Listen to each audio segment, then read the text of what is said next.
जगदंब महाराजांचा सर्वांना नमस्कार. तुम्हाला देव प्रसन्न आहे, देव अंगात येतो, हातावरती ताट परडी आहे, तर तुमच्या हातून कोणतं पाप घडू नये याच्याविषयी मी माहिती देणार आहे. आध्यात्मिक क्षेत्रामध्ये आचरणाला खूप महत्त्व आहे आणि काही मर्यादेचं पालन आध्यात्मिक क्षेत्रामध्ये करावं लागतं. तुम्हाला देव प्रसन्न आहे, देव अंगात येत आहे, तर तुम्ही सतत खोटं बोलू शकत नाहीये. स्वार्थासाठी एखाद्याचं धन दिशाभूल करून लुबाडू शकत नाहीये. पती पत्नी एक पवित्र नातं आहे.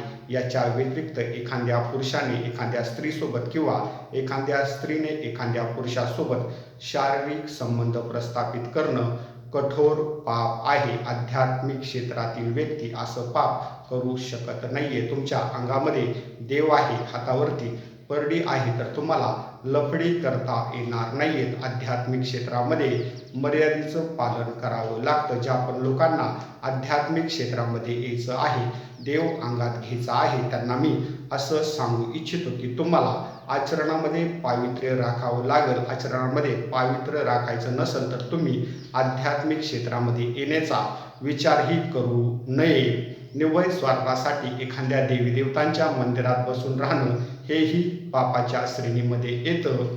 जे काही मी तुम्हाला हे पाप सांगितलेलं आहे, हे पाप जर तुमच्या अंगामध्ये देव असताना किंवा देव प्रसन्न असताना होत असेल तर एक दिवस कालतत्व तुम्हाला ह्या पापाची शिक्षा दिल्याशिवाय राहणार नाहीये. जय भवानी, जय श्रीराम, जगदंब, हर हर महादेव, हर हर महादेव.